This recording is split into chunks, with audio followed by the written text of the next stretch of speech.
Welcome to Private Club Radio. Well, by the sound of the boys, you know I'm still working from home here. We all are, at least until the end of this month in Florida, and probably where you are too.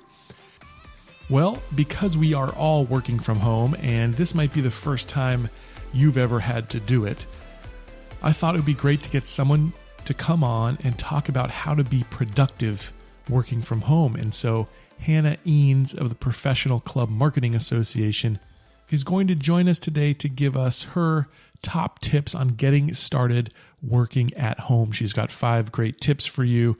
I've started using some of these already, and it's made me more productive. Before we bring Hannah on, I want to remind you that tomorrow in real time, April 7th, Tuesday at 2 p.m., we will be hosting the Private Club Radio International Roundtable. It will be our 3rd in this series. If you want an invite to those, just shoot me an email at gabe@privateclubagency.com. What we're doing is we're gathering some of the best minds in the industry from all over the world to talk about the challenges that all of our clubs are facing. The calls we've done so far have been extremely productive. In fact, I'll put the links to the video recaps on this podcast episode's notes. So just scroll down below on your podcast app and click the button. You'll be able to watch the video from our prior calls. But make sure you're there, because really they've been some of the most helpful sessions out there, honestly. Just having a great group of people that are willing to contribute their ideas.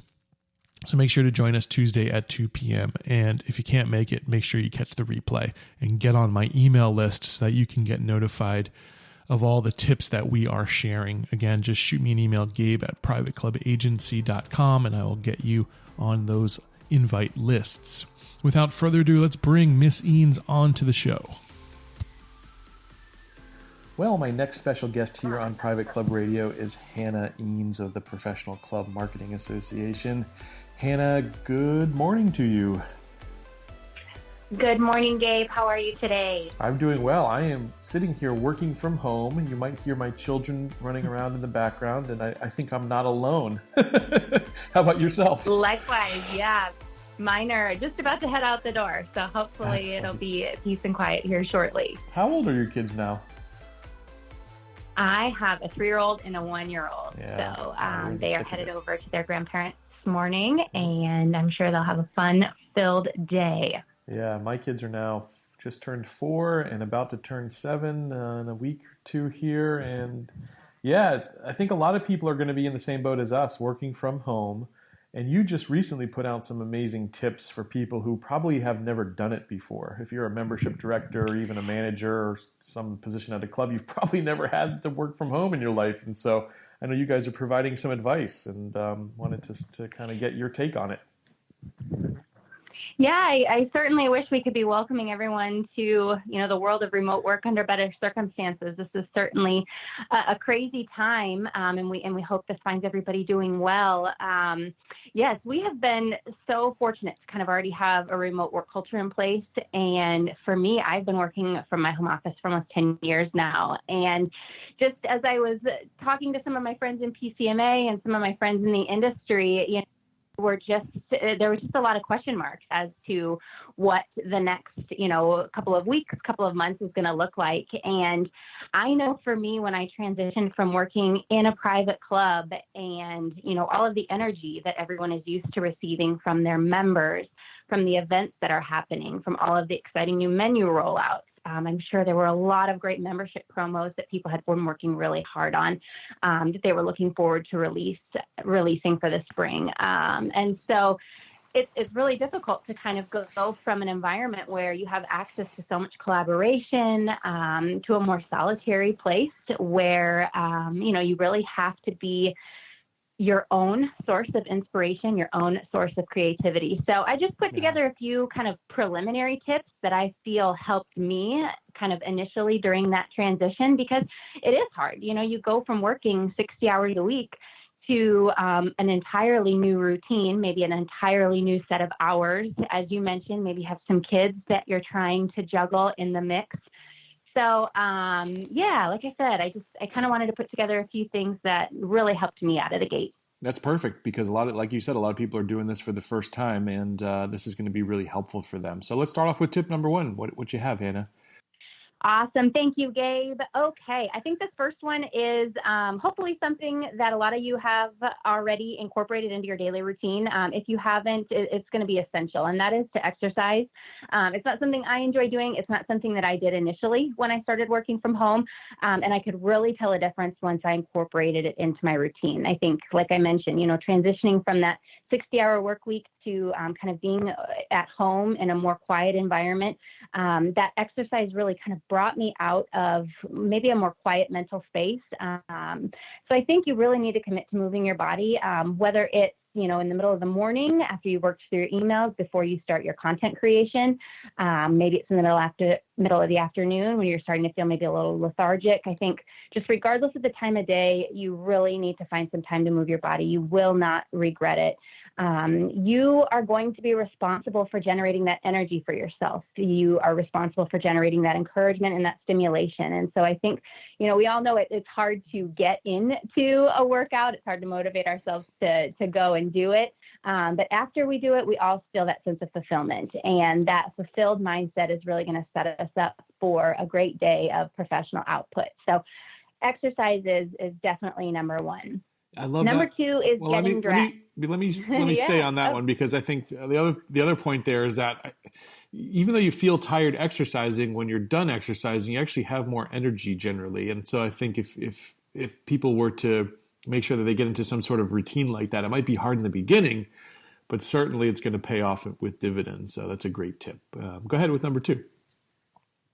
Awesome. Thanks, Gabe. Number two is getting dressed. I think a lot of us might be looking forward to kind of ditching that uniform, maybe kind of taking a break from business casual for a while, but I would certainly advise to avoid landing in something that is too comfortable. I think athleisure is great, but pajamas are not. So really avoid kind of sticking around in your sweats all day. There's some people on this call that dress for success really resonates. And if that is you, there's certainly nothing wrong with kind of continuing that routine. But personally, I look for something that's just simply fitted. It really helps me stay mindful of my posture when I'm at my desk.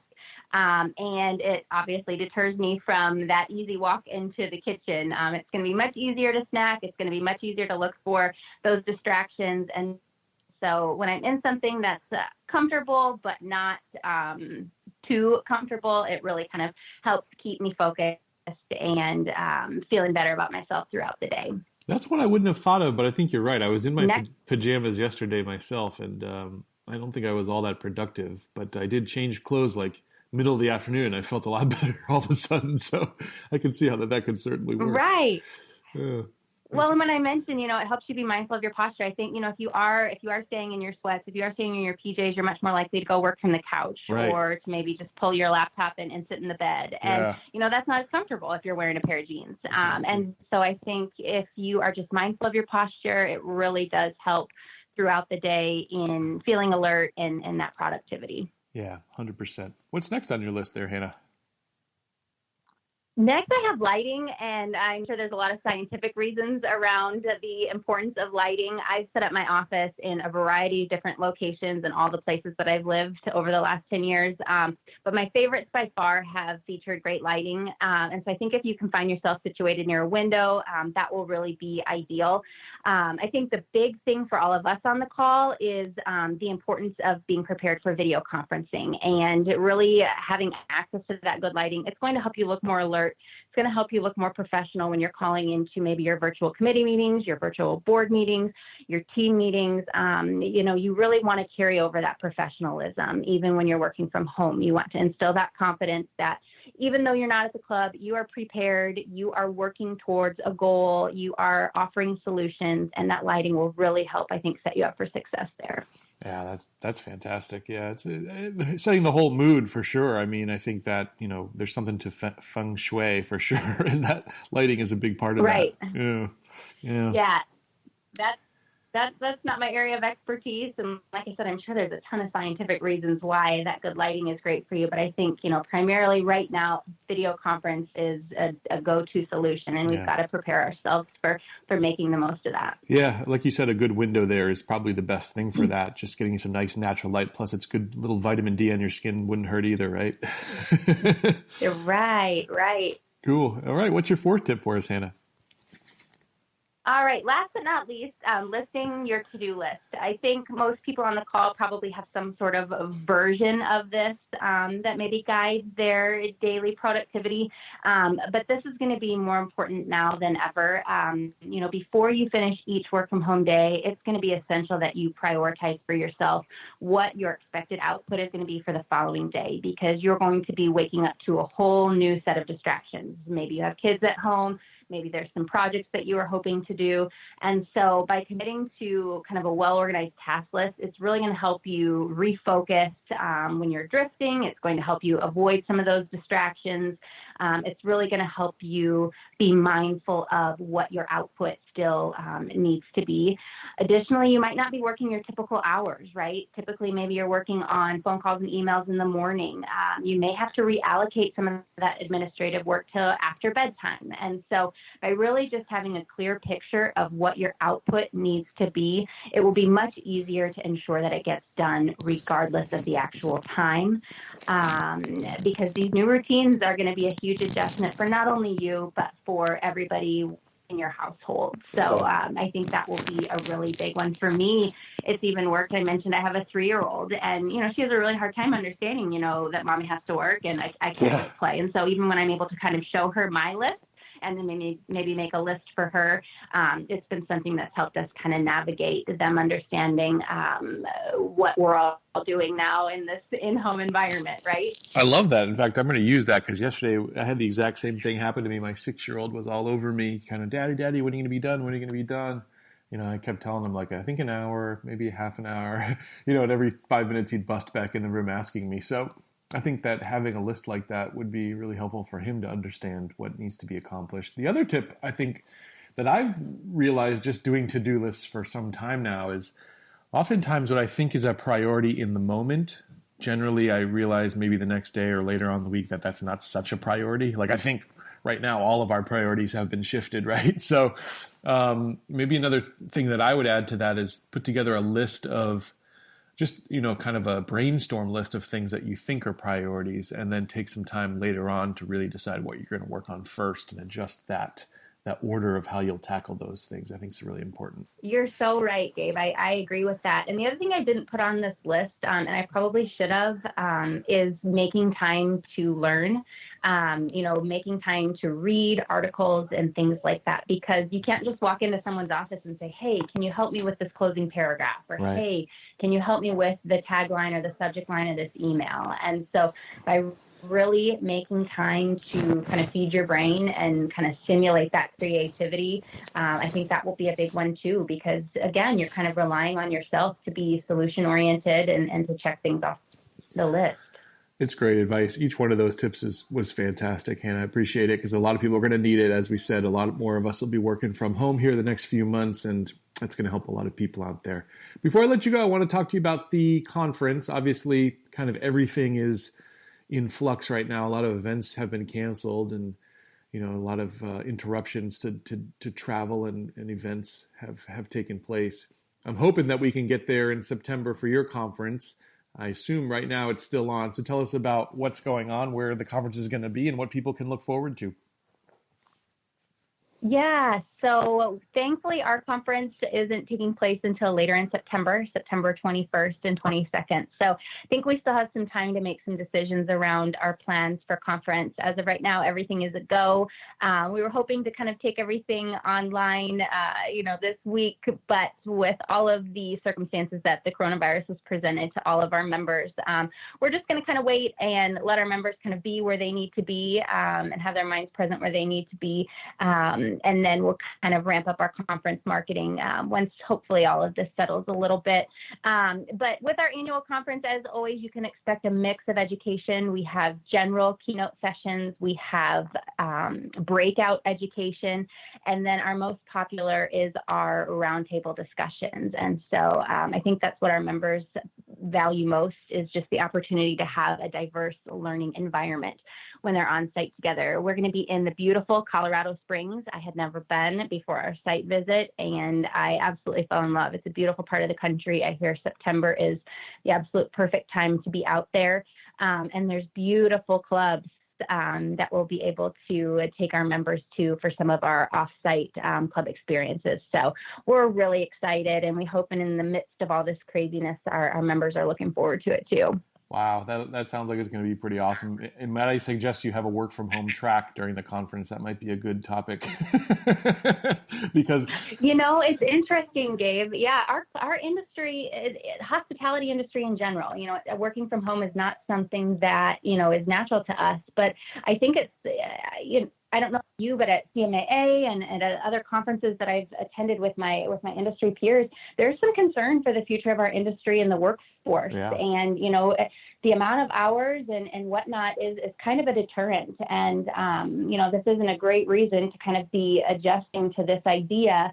But it may be something that kind of helps us going forward in creating and establishing more work-life balance for the people in hospitality. I don't know. Yeah, I think you'll see some of the staff in the offices start to take more time, maybe working from home, maybe out of the clubs even once this is over. So I think that it definitely would be something to think about anyway. So anyway, appreciate your time so much, Hannah. It's always great to chat with you. I hope you and your family stay well and be safe out there, and hope to talk to you again here soon on Private Club Radio. Likewise, Gabe. Thanks for everything you're doing for all of us. We really appreciate you being such a great source of content for our industry. No, my pleasure. Well, that's going to do it for this week on Private Club Radio. I'll catch you back here next week. As always, this show does not stop, even though we have to do it from home. And until then, here's to your membership success. Private Club Radio is brought to you by Concert Golf Partners, helping to preserve and enhance private golf and country clubs. Visit concertgolfpartners.com to learn more about the recapitalization process.